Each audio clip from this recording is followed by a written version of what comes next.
Namanya Raka, umur 25 tahun. Setiap pagi ia duduk di depan laptop menatap layar kosong mencoba menulis lamaran kerja yang ke-100 kalinya dalam 6 bulan terakhir. Kadang ia berpikir mungkin ada yang salah dengan dirinya. Nilai kuliah bagus, pengalaman magang ada, tapi setiap kali wawancara jawaban perusahaan selalu sama. Kami akan hubungi lagi nanti. Dan tentu saja email itu tidak pernah datang.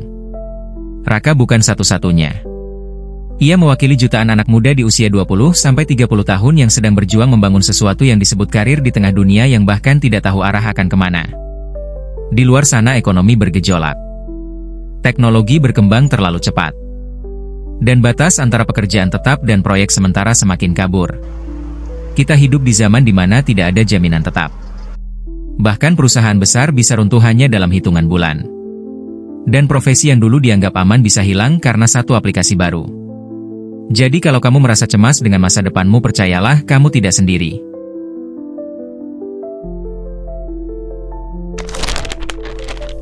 Dulu karir berarti bekerja di satu tempat selama puluhan tahun, naik jabatan sedikit demi sedikit hingga pensiun. Sekarang konsep itu hampir tidak ada lagi. Selamat datang di era gig economy. Sebuah dunia di mana pekerja tidak lagi punya satu atasan tetap tapi banyak klien berbeda. Satu orang bisa jadi desainer hari ini, kurir besok, dan barista di akhir pekan. Fleksibilitas jadi hal yang diidamkan, tapi di balik itu ada ketidakpastian yang menakutkan. Tidak ada tunjangan, tidak ada kepastian gaji bulan depan, dan tidak ada jaminan kalau pekerjaan hari ini masih relevan esok pagi. Teknologi mempercepat segalanya. Kecerdasan buatan bisa menulis naskah, bisa menggambar, bisa menganalisis data lebih cepat daripada manusia. Dan perusahaan mulai bertanya dalam diam. Kenapa harus menggaji 5 orang kalau satu sistem bisa melakukan semuanya? Di tengah perubahan itu, generasi muda seperti Raka seringkali merasa terombang-ambing. Sulit membuat rencana jangka panjang karena dunia berubah lebih cepat dari rencana itu sendiri.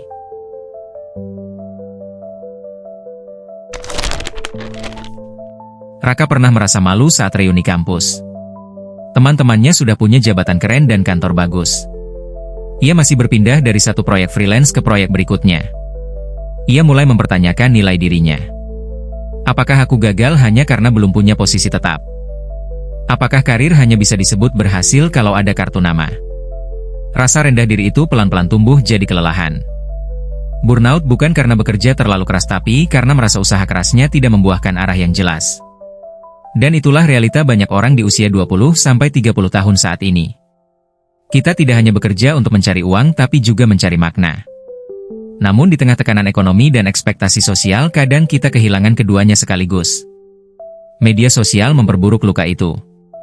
Kita membandingkan diri dengan orang lain yang tampak sukses, padahal mungkin mereka juga sedang rapuh di balik layar. Krisis ini bukan hanya soal pekerjaan. Ini soal identitas. Tentang bagaimana kita melihat nilai diri di dunia yang tidak lagi memberi kepastian.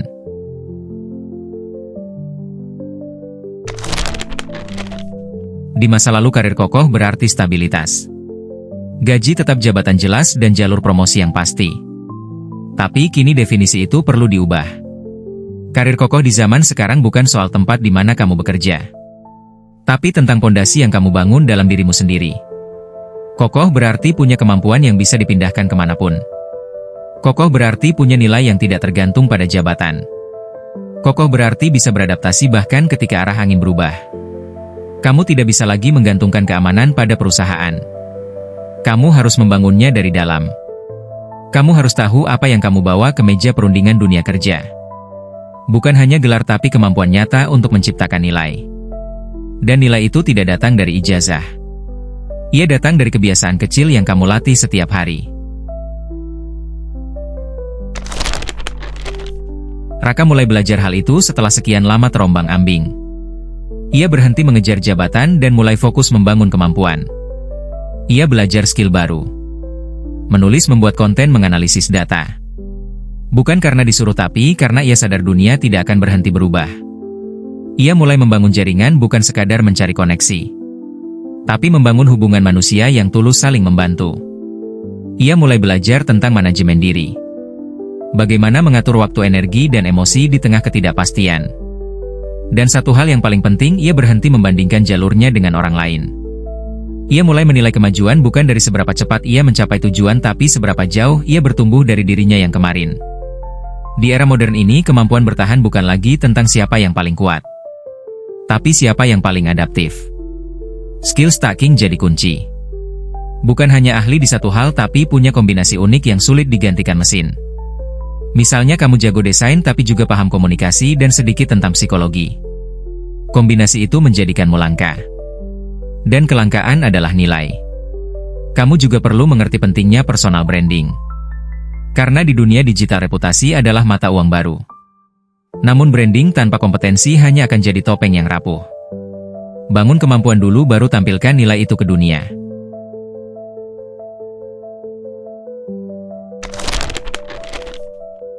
Banyak orang berpikir mereka tertinggal padahal mereka sedang melalui proses penempaan yang penting. Tidak semua jalan karir harus lurus. Beberapa di antaranya memang berliku dan pelan tapi justru membentuk ketahanan yang tidak dimiliki mereka yang naik cepat. Kamu tidak harus tahu seluruh rute. Cukup tahu langkah berikutnya dan terus bergerak. Karena karir bukan perlombaan melainkan perjalanan belajar tanpa akhir. Dunia kerja memang keras tapi juga penuh peluang bagi mereka yang mau menyesuaikan diri. Kamu bisa jadi pekerja lepas, kreator wirausaha atau apapun yang sesuai nilai hidupmu. Yang penting kamu tidak kehilangan arah tentang siapa dirimu. Kamu boleh realistis tapi jangan sinis. Kamu boleh berhenti sejenak tapi jangan menyerah. Karena di balik ketidakpastian ada ruang untuk menciptakan bentuk karir baru. Yang tidak harus seragam dengan generasi sebelumnya. Yang tidak diukur dengan pangkat tapi dengan dampak.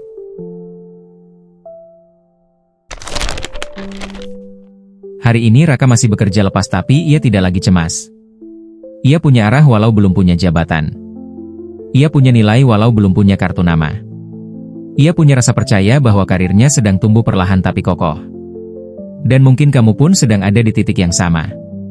Jangan remehkan proses kecil yang kamu lakukan setiap hari.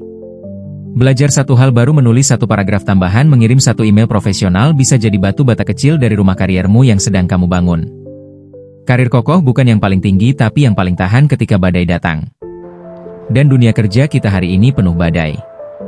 Tapi kalau kamu terus belajar beradaptasi dan menjaga integritas, maka kamu bukan hanya bertahan. Kamu akan tumbuh. Jadi jangan cari pekerjaan yang membuatmu aman. Bangun diri yang membuatmu siap untuk dunia kerja apapun yang akan datang. Karena di akhirnya bukan karir yang membentukmu, tapi kamu yang membentuk kariermu sendiri.